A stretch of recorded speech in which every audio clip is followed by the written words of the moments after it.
Bonjour à toutes et à tous et bienvenue sur ce tuto consacré à GIMP.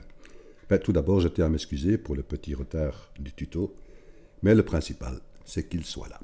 Alors, de quoi allons-nous parler? Mais ici, c'est par rapport à un petit message que j'ai reçu d'un auditeur qui me dit « Pierre, pourrais-tu parler du plugin qui se nomme Arrow ?» Arrow, c'est-à-dire flèche en anglais.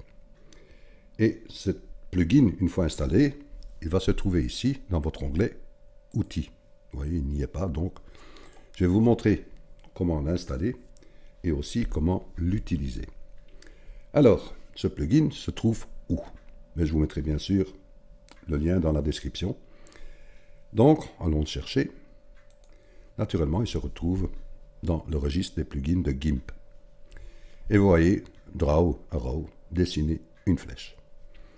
Alors, comment l'obtenir? Il suffit simplement de cliquer ici sur son nom, Arrow SCM, c'est-à-dire dans les filtres, les scripts. Alors, je clique dessus. Voilà. Il se met en téléchargement. Donc, je fais afficher mon téléchargement. Vous voyez, il est là. Je fais afficher le dossier. Vous voyez, il se trouve ici. OK. Que vais-je faire de cela? Maintenant, je vais retourner dans GIMP et savoir où le déposer. Comme je vous ai parlé, j'ai dit c'est un SCM, c'est-à-dire un script. Donc, allons voir dans Édition, Préférences. Allons voir dans Dossier. Voilà. Allons voir ici dans Script. Je fais un script, je clique sur Script. J'ai deux adresses qui viennent. Vous choisissez l'adresse. Vous avez bien repris ici la GIMP, le GIMP, pas la GIMP, le GIMP 2.10, pas le 2.0, mais bien par rapport ici à GIMP 2.10. Voyez Script.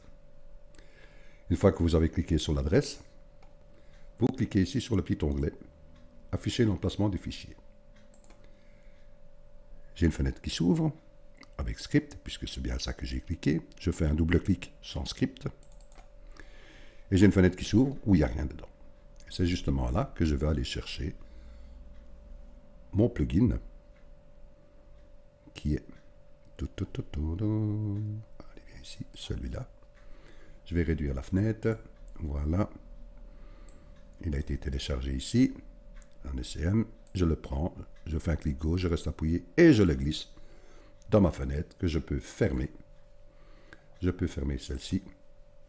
Je peux fermer celle-là. Vous allez me dire, même si je vais dans Outils, toujours pas repris. Pourquoi? Je vais fermer GIMP. Voilà, je peux fermer ceci. Cela. Ceci, je n'ai plus besoin non plus. Voilà. Et je vais réouvrir GIMP. Voilà, un petit temps.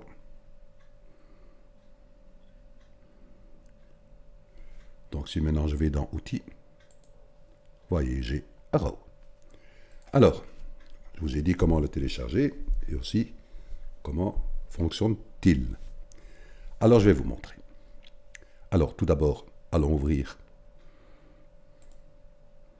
une image, nouvelle image. Je garde les proportions, 1920 sur 1080, je fais valider. J'ai une image avec fond noir qui vient. Pourquoi? Parce que mon arrière-plan ici est repris en noir. Pardon. Je vais cliquer sur le blanc, par exemple. Je vais choisir une couleur, par exemple le bleu. Est attribué ici, vous voyez. Je prends simplement à faire genre un clic gauche avec ma souris. Et je viens glisser dans ma fenêtre. Ça prend la couleur souhaitée. Je peux même faire annuler, vous voyez, parce que c'est repris ici en bleu. Si je fais annuler, il va revenir sur les couleurs initiales, mais tout en gardant la couleur dans mon image. Oui, donc j'en ne bouge pas par rapport ici à mes couleurs d'origine. Alors, comment fonctionne-t-il ce plugin? Il travaille avec deux points donnés. C'est-à-dire, comment pouvons-nous créer deux points avec GIMP? Nous avons un outil pour ça, qui est l'outil chemin. C'est-à-dire que si je fais deux points, je fais d'abord mon point de départ et mon deuxième point.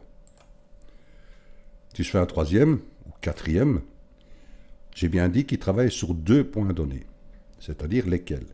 ben, le premier que j'ai donné et le dernier. Même si vous faites une courbe, ici, voyez, il va aller chercher son dernier point. Donc il va tirer une droite du premier point au dernier point. Donc, ne vous tracassez pas, ne cherchez pas les complications. Faites simplement 2 points. Donc ici, j'ai un chemin qui a été créé, puis voilà. Je peux supprimer ce chemin. Je reviens dans mes calques et je vais créer 2 points avec mon outil chemin. C'est-à-dire, je fais 1 et 2. Donc j'ai bien 2 points donnés. Alors, allons voir maintenant ce filtre qui va être actualisé. Voyez. Donc si je fais un clic dans Arrow, j'ai une fenêtre qui s'ouvre. On ne se tracasse pas encore ici avec toutes les petites valeurs. Faisons simplement valider. Boum, j'ai une flèche. Voilà, on a bien dit ici le terme dessiner une flèche. Vous me dites, ah oui, c'est pas mal. Si maintenant, je refais un clic ici, qu'est-ce qui va se passer? Si je refais un clic ici pour refaire une nouvelle flèche, par exemple, boum, il fait la continuité. D'accord? Ce qui est logique, puisque mon dernier point était là, il vient rejoindre un troisième point par rapport au dernier point donné. Donc je fais CTRL Z. Pour ne pas avoir ce genre, mais je clique à l'intérieur de mon chemin. Et si je fais à nouveau ici un clic, j'ai une nouvelle sélection qui vient ici dans mon outil chemin. C'est-à-dire, si je prends maintenant ici plus grand la flèche, vous voyez, c'est à la longueur, je vais prendre ici un peu plus grand. J'ai un autre chemin. Si je retourne dans mon outil, Arrow, et je fais nouveau valider juste pour voir, rien. Pourquoi? Mais vous voyez que j'ai ici maintenant 2 calques.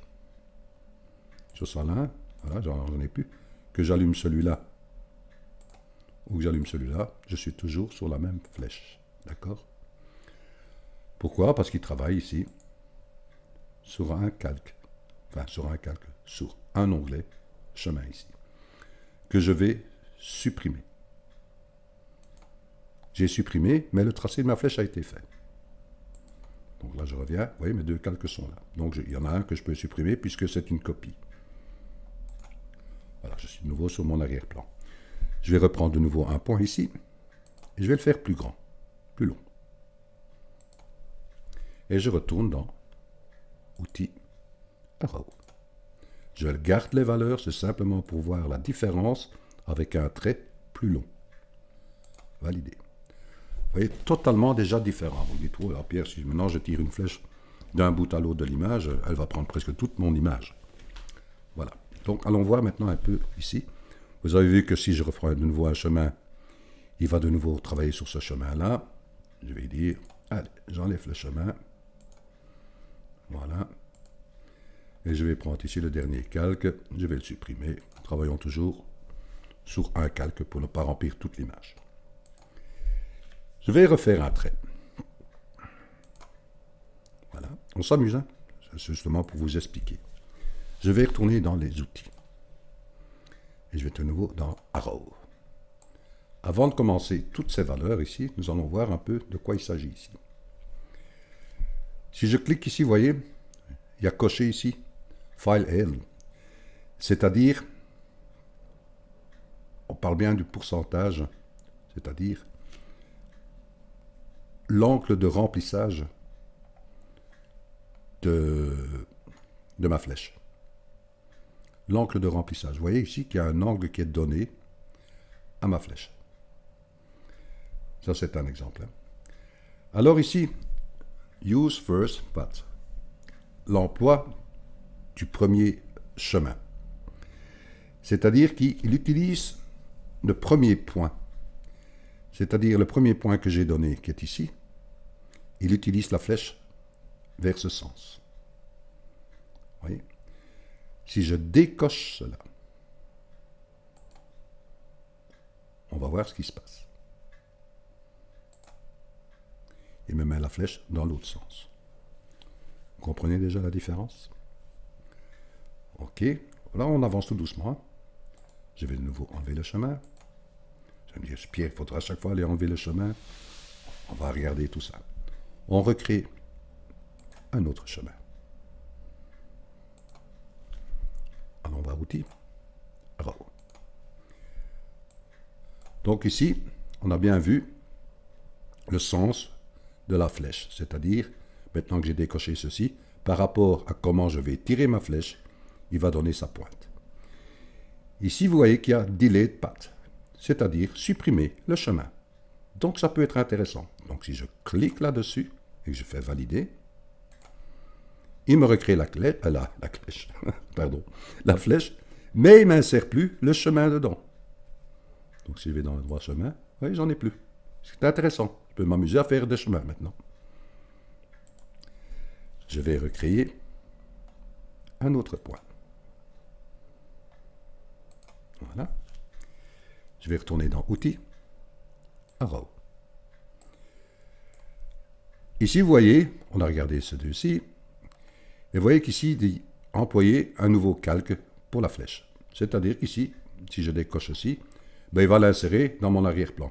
Donc, c'est toujours bien de le laisser cocher. Là, c'est pour avoir une double flèche, avant et arrière, libre à vous. Maintenant, allons voir un peu ici par rapport aux mesures. Ici, nous avons la longueur des ailes. Nous sommes en négatif. Donc, nous allons pousser cela. On peut augmenter, vous voyez.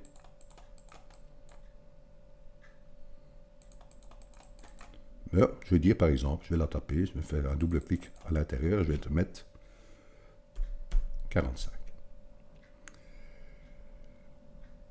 Là, je vous ai dit l'angle entre la flèche et les ailes, qui est de 25. Je vais taper à 20, par exemple. Vous voyez, il donne des mesures, je vais taper à 20. Là, c'est le pourcentage de remplissage. Ici. Si je pousse à 100, vous allez comprendre. Voilà. Et ici, je vais mettre la taille. Vous voyez que je suis en négatif de moins 25 pour la taille. Donc, je vais pousser la taille ici. Je vais mettre une épaisseur, par exemple,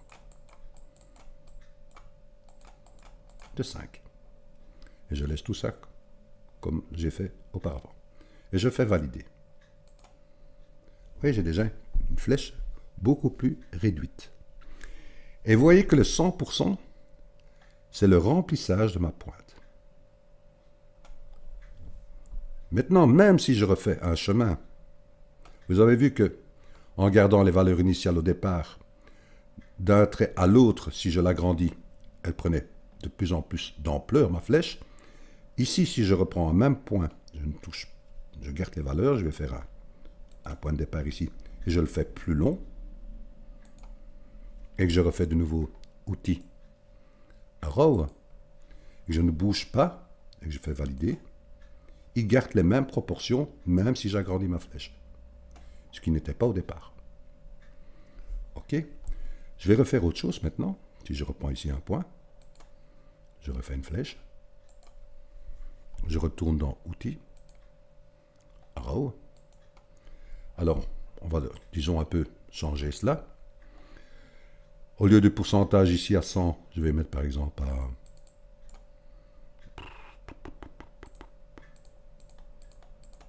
75. Et je vais mettre à 8,